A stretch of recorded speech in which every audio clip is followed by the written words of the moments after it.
Pedro Bandeira, Fred Rosto, take 1. Na ficção para jovens, tem uma espécie de subgênero que é histórias com turmas que enfrentam problemas de adultos. Por que essas histórias fazem tanto sucesso? Veja, se você quer se dirigir a uma pessoa, o teu interlocutor, você tem que saber quem é esse interlocutor e falar para ele do jeito que ele é. Se entrar aqui uma criancinha de 3 anos, eu vou ter que adaptar o meu discurso para ela. Ai, que bonitinha! Ai, como é seu noninho? Cadê mamãe? Falar que nem um débil mental, né? Se entrar aqui o embaixador da Transilvânia, oh, excelência! E se eu tiver que falar por um jovem, aí, qual é teu time, hein? Qual é a banda que tu prefere, hein? Não é? Então, eu quero pegar o quase adolescente, 11 e tal, 12, que é o antigo ginásio, o Fundamental 2, onde o ser humano não é mais solitário. Até na infância você aceita a solidão. Um menino de 8 anos pode ficar brincando sozinho numa boa. Quando você tem 12 anos, 13, 14, 15, você tem a turminha. E se eu não puser uma turminha, ele não vai se identificar no livro. Se eu quiser, não importa o tema que eu escolhi, o protagonista tem que ser uma turminha, não pode ser um só. Claro, ele pode ter o principal da turminha, mas tem que ter a turminha. Veja, tantos autores nossos como João Carlos Marinho, com a Turma do Gordo, não é? E o sucesso que até hoje é o Gênio do Crime. Este tem que ser assim. Eu não posso fazer. Eu fiz experiência de adolescente meio solitário e tal. Não consigo a mesma penetração que eu consigo com os caras, o contrário dos coroas, o avesso dos caretas. Que livro será que fundou essa dinastia de livros de turma? Bom, você vê, Mark Twain já é uma turminha, né? O Tom Sawyer, Huckleberry Finn, tem o Jean, tem uma pequena turminha. A senhora Dupré, né? Ela também, na Ilha Perdida, foi um pouco turminha, são irmãos, mas já começa por aí. Mas o forte, você vê, o Lobato, por exemplo, não faz turminha. Lobato é uma menina sonhando, porque ele escreve, ela tem 7 anos, Narizinho. E que os personagens são produzidos pela imaginação dela. A boneca dela começa a falar, o sabugo de milho fica inteligente, é tudo produto dela, ainda não é turminha. Você vê que não tem amigos. O Pedrinho entra quase como ele entra de balão ali, ele não tem nada a ver, ele vem da cidade, mas não traz nenhuma das experiências da cidade para o sítio do Vigário. Ele entra na imaginação do Narizinho. Então é perfeito para até os 10 anos. Agora, daí para frente, você vê, o grande exemplo atual, né, o grande campeão, que é o Harry Potter, é o grande exemplo. Se fosse o Harry Potter sozinho, ele entrando na escola e sendo aprendiz de magia, e não tivesse os amiguinhos para apoiar, eu duvido que tivesse o mesmo sucesso. Essas histórias de turma, elas são um pouco filhas das histórias de detetive? Muito, porque a solução de um problema figurativamente, metaforicamente, é a solução de um mistério. A vida é cheia de mistérios. Vencer na vida é resolver várias coisas, não necessariamente prendendo alguém no final, mas você tem que ter conhecimento, capacidade de observação, tá? E para achar qual é o caminho certo para enfrentar na vida determinado problema, tá? Então, um crimezinho é uma metáfora da vida. Claro que quando eu escrevo para eles, eu não vou fazer crimes reais. O crime real não é para ser resolvido por um grupo de adolescentes. Isso é um problema da polícia. Eu faço crimes metafóricos, desafios metafóricos. Claro que envolve um crime, um grande criminoso, que nem o João Carlos Marinho, que faz. O grande criminoso é o cara que falsifica figurinha de futebol. O grande criminoso, gênio do crime. É sensacional a ideia, né? Talvez meus livros sejam até um pouco filhos dessa ideia dele. Porque eu sempre procuro uma metáfora. Se eu não conseguir, eu não faço. Sabe, quem matou fulano? Isso é um problema da polícia. Não é um problema de um adolescente. Eu quero que seja uma coisa complicada para a inteligência dele, a ação dele. E outra coisa, eu não uso violência. Ele resolve tudo pelo raciocínios, ideias. Eles não brigam, não dão soco, não pegam armas, tá? O antagonista até pode. Aparece alguns casos, tem um antagonista que vai ser arma. Procuro evitar um bocadinho disso. Não é filme do Nicolas Cage que eu tô, não é roteiro para o Nicolas Cage fazer aqueles filmes horrorosos dele, não. Eu faço uma coisa que é para estar na escola, que é para auxiliar a não a educação, mas a formação, o amadurecimento emocional do ser humano que me lê. Porque a literatura, sem arte, nós não existiríamos.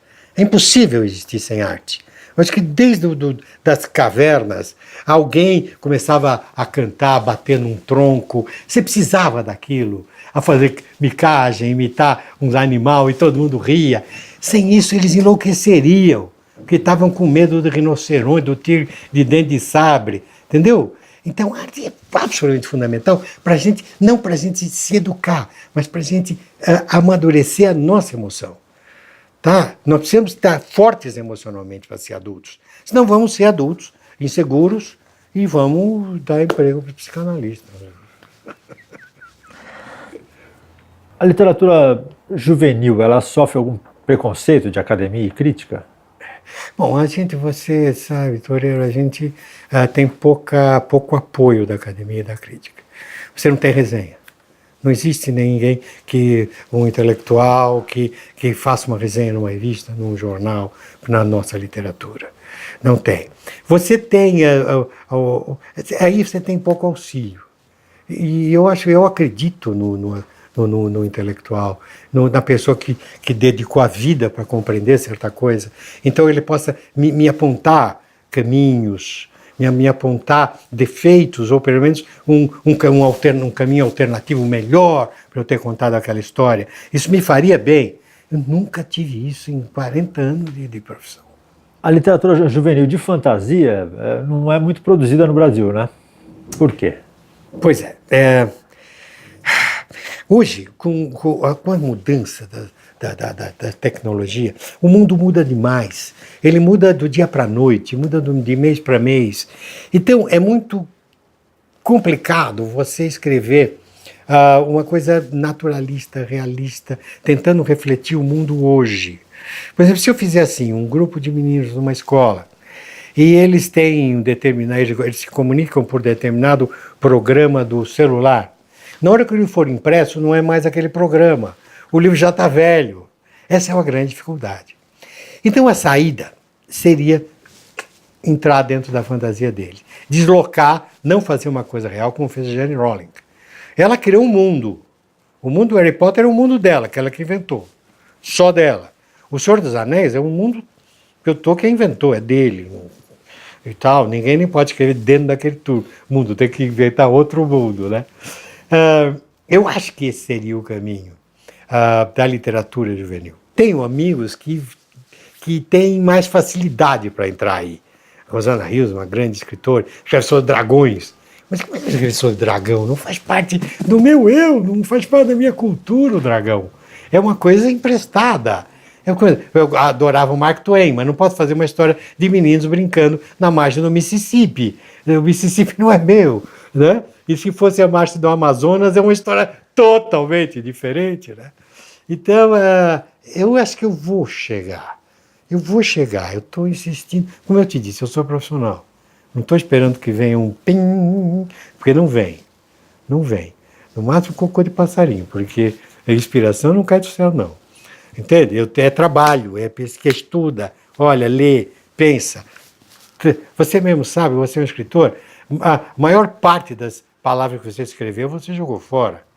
Poucas delas viraram palavras que pudessem sair ir para a gráfica depois, não é verdade? Não tem jeito. Mas eu chego lá, se não chegar eu morro, mas até o último dia eu vou tentar. Quando você tinha 12, 13 anos, você lia o quê? O que eu lia? Bom, Eu fui um moleque muito solitário, porque só tinha 2 irmãos muito mais velhos que eu. Então eu voltava da escola, tô sozinho. Então eu jogava futebol sozinho. O Santos sempre ganhava, é verdade. Corinthians perdia Sozinho todas, é fácil. Né? Sozinho é fácil. Né? Então não havia televisão. Minha diversão, eu via um pouco de rádio, mas era leitura. Era leitura.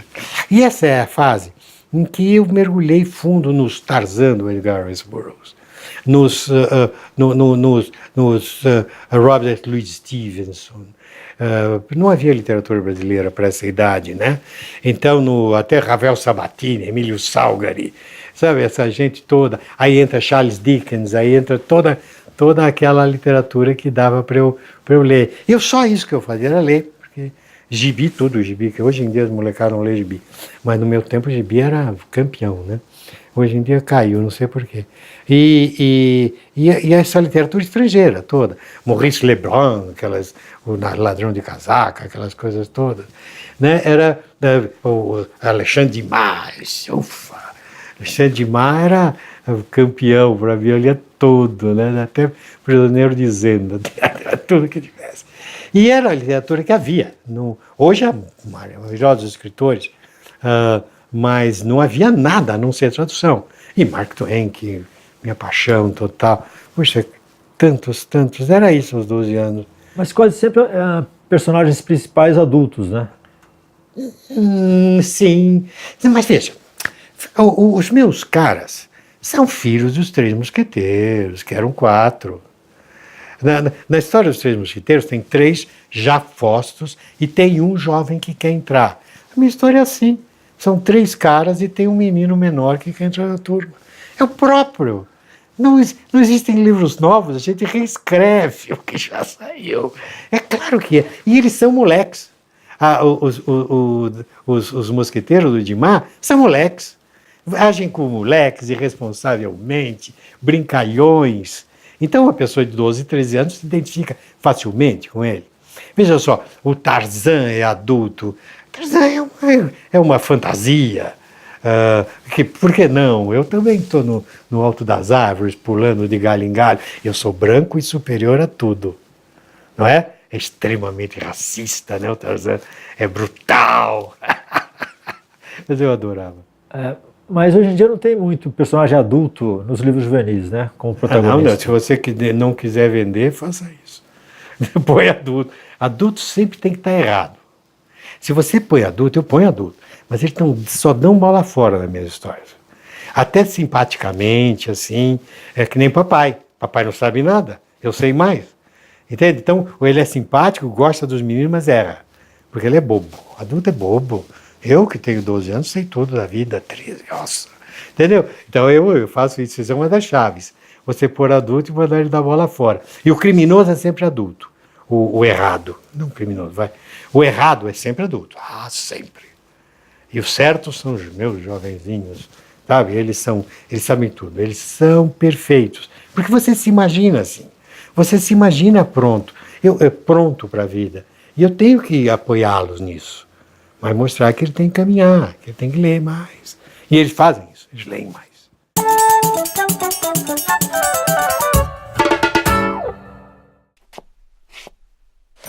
Marcos Rey nasceu em São Paulo. Ele tinha um grande talento para contar histórias e fez isso de muitas formas. Escreveu contos, crônicas, romances, anúncios publicitários, peças de teatro, textos para a rádio, roteiros de novelas como A Moreninha e roteiros de pornochanchadas, como As Cangaceiras Eróticas. Mas ele ficou conhecido mesmo por seus romances juvenis, como o clássico O Mistério dos 5 Estrelas. Apesar de escrever em gêneros tão diferentes, seus textos tinham uma coisa em comum. Tudo acontecia em São Paulo. Marcos Rey deixou dezenas de livros e 2 desejos. Ele queria ser cremado e que suas cinzas fossem espalhadas por um lugar onde houvesse pedra e concreto. Então sua viúva sobrevoou o Centro Velho de São Paulo de helicóptero e espalhou as cinzas do escritor sobre a cidade que foi a grande personagem de sua obra.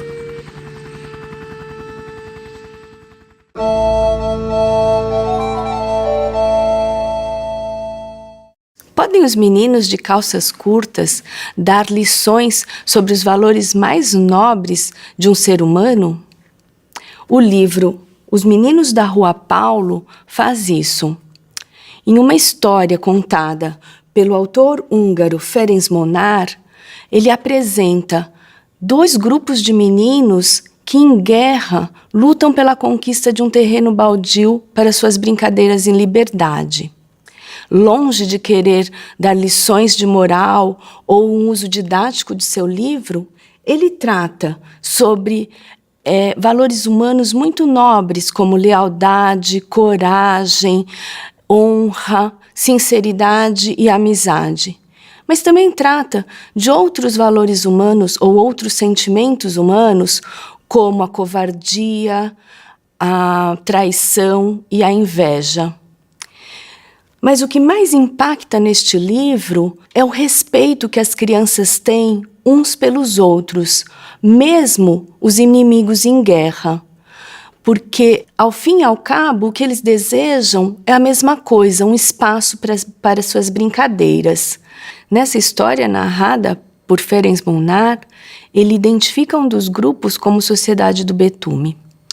E no início da história, não existe um personagem principal. O grupo de meninos tem importância igual, todos os meninos. Dependendo do momento e dependendo do fato, eles ganham relevância. Mas logo nesse início, ele começa a tramar de uma forma que a gente perceba que é na figura do menino mais frágil que vai recair uma atenção especial. É esse menino que, num ato de bravura, reúne toda a sua coragem e vai defender o seu grupo. Ao longo de toda a história, a gente vai vendo a forma como o seu grupo vai o tratando, vai mudando a forma como eles consideram esse menino. E no final, o próprio chefe do grupo rival vai prestar uma homenagem a ele, o que mostra um grande respeito, apesar de ser um inimigo, reconhecendo a bravura e a coragem deste menino. Então, os meninos da Rua Paulo, que tem mais de 100 anos, também se caracteriza como um clássico. E mais do que a perenidade no tempo, ele só permanece porque ele trata de questões que falam muito, que comunicam, que interagem com o leitor, porque de alguma forma toca nos sentimentos e nas questões que envolvem a nossa vida.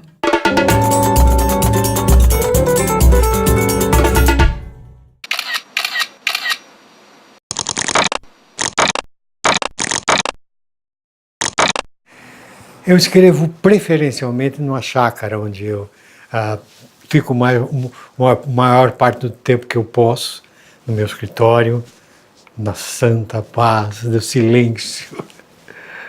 Eu escrevo no computador, mas meus best-sellers, eu escrevi-os todos a lápis. Porque a máquina de escrever, não havia computador, só servia para passar limpo, porque é terrível. Você escrever na máquina de escrever e depois você quer botar mais um parágrafo, consertar. Eu cortava, botava durex, botava coisa... Muitos escritores sabem o que é fazer, os mais velhos sabem o que é fazer isso. Porque eu reescrevo demais. Eu sou um reescritor. Escrever é reescrever. O que eu corto, o que eu faço, o que eu refaço, o que tal, o que eu abandono, o que eu não gosto. Eu sou muito perfeccionista, muito detalhista. Sabe, muito detalhe, a palavra mais adequada, e eu nunca fico contente e tal. Por isso que eu não gosto de ler meus livros depois que estão publicados, porque eu quero reescrever tudo de novo, eu acho que pode ficar melhor. Então, depois que publicado, aí eu não leio. É claro que leio, né? Mas não me dá... Eu gosto de caprichar, eu sou, sabe, procurar coisa melhor. Eu posso dizer isso de maneira melhor. Não está mais, eu não preciso explicar. Tira isso, põe aquilo. Por isso que eu escrevi a lápis, né? Essa chatice. Hoje eu posso com o computador. O computador é a melhor invenção depois, desde a roda, né? Desde a roda. Eu escrevo profissionalmente. Eu escrevo para viver. Eu escrevo é a minha profissão. É a profissão como a de um médico, como a de um pedreiro. como de um contador. Essa é a minha profissão, contar histórias. Eu gosto de contar histórias. Desde criança eu gostava de contar mentira, mas mentira era uma coisa feia que me botava de castigo. Hoje eu escrevo as minhas mentiras e todo mundo diz que eu sou criativo e ninguém me põe de castigo.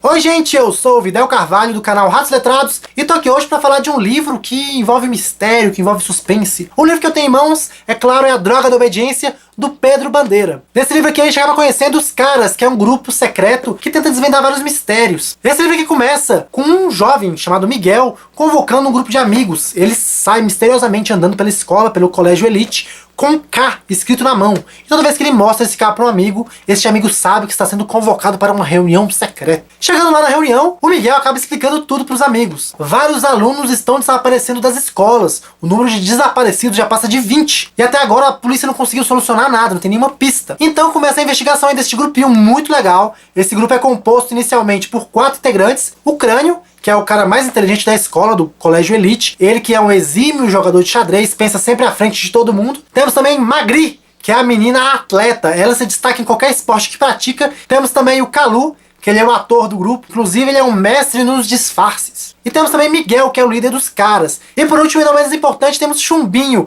o caçula da equipe. O plot da história é esse, né? O desaparecimento de vários estudantes. E a gente acaba descobrindo que tem toda uma trama internacional por trás disso. Nós temos o grande vilão, o misterioso Dr. QI. Ele que fabrica a droga da obediência e testa nesses alunos desaparecidos. É uma droga que depois que você toma, você perde toda a sua razão, você perde sua força de vontade. Então tudo que manda você fazer, você faz. Quando Pedro Bandeira começou a escrever a droga da obediência, ele pensou justamente em formar um grupo de amigos. Quem nunca teve um grupo de amigos no intervalo na escola, não é mesmo? E o interessante do livro também é que ele traz uma singela crítica à obediência cega. Você nota isso logo pelo título, né? A droga da obediência, e também pelo Colégio Elite. O Colégio Elite é o colégio onde os alunos estudam, os principais personagens do livro, e lá tem um modelo de ensino diferente. Lá os alunos têm participação ativa dentro das decisões da escola. E apesar da minha edição aqui ser uma edição bem antiga, A Droga da Obediência é facilmente encontrada em diversas livrarias. É um livro que está constantemente sendo relançado aí devido à sua fama e, é claro, sua qualidade. Então você já sabe, se um dia acontecer algum mistério que ninguém conseguir solucionar, fique de olho que pode ter alguém com um K na mão esquerda procurando a ajuda dos Caras. Então tchau, gente, até logo e um forte abraço!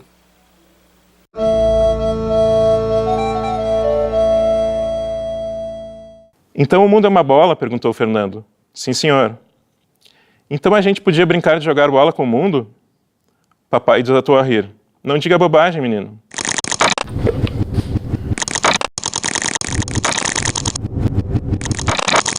Eu acho que toda boa adaptação ela não é fiel. Eu demorei um pouco para entender isso. O primeiro roteiro do Avião, por exemplo, ele era muito fiel ao livro. E a partir do momento que a gente começou a descolar disso, é que as coisas começaram a acontecer. O livro tinha o pai e a mãe. A gente, na adaptação, matou a mãe, porque ela não tinha realmente uma função dramática no livro. Ela aparecia em um momento só e era toda uma relação do pai e filho. A gente achou que essa ausência da mãe ia potencializar muito mais essa história, mas tem vários trechos que são muito, muito fiéis. Assim. A gente manteve vários diálogos, porque o Érico é muito bom em identificar algumas falas de criança, algumas falas mais lúdicas de criança. Mas o filme mudou muito, assim, mudou também não só do processo de adaptação para o roteiro, mas da adaptação para o Animatic e para a versão final. Ô, Fernando, pensei que tu fosse salvar o Capitão Tormenta. É que ainda tá faltando umas coisas. Onde está a Terra Redonda? No processo de escrita, né, principalmente da animação, tem 2 processos muito importantes. O storyboard Animatic, né, o Animatic é esse storyboard animado, essa previsão do que vai ser a animação, e as vozes. Disso acho que faz parte da escrita também, eu considero também roteiro. Pai, mais um teste pra ti. Onde é que tá a África? Aqui. E a Índia? Aqui? A gente escolheu trabalhar não com um ator, mas com um menino de verdade, ele tinha pouquíssima experiência. Dessa espontaneidade surgiram vários cacos, várias coisas que a gente foi acrescentando, assim. E o Lázaro Ramos e o Vandy Doratiotto, que fazem o Chocolate e o Ursinho, que são 2 personagens que interagem muito, eles gravaram juntos. E dessa interação dos 2, surgiram muitas gags que não estavam no roteiro. E vários diálogos eles simplesmente reescreveram e foram muito melhor. Ó, presta atenção. A gente bota essa para aumentar e vira para diminuir. A animação já é um processo insano. Um longa de animação feito numa mesa de luz e não animado totalmente no computador é mais insano ainda. Então a gente resolveu optar pela forma mais insana e foram mais ou menos uns 50 mil desenhos. Provavelmente foi um dos últimos filmes de longa-metragem brasileiros a utilizar essa técnica, porque realmente ela é mais artesanal, ela é mais lúdica por si só, mas ela é muito trabalhosa. Valeu aí, pai. Bom trabalho.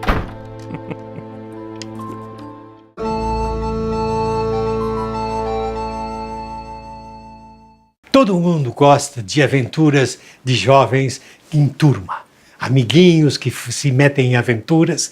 E eu queria falar de algo que fez muito bem na minha pré-adolescência, na minha juventude, que me maravilharam. Foram Os Três Mosquiteiros de Alexandre Dumas.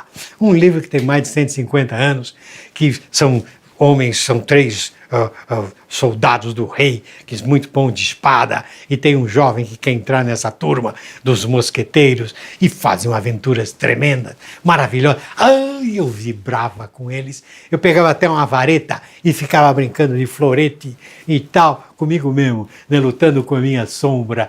E isso passou a morar dentro de mim. E um dia, sem que eu notasse, brotou como as turminhas que eu ponho nos meus livros. Literatura é isso, ela entra na gente, faz parte do nosso DNA, fica circulando pelo sangue e um dia brota com uma nova ideia.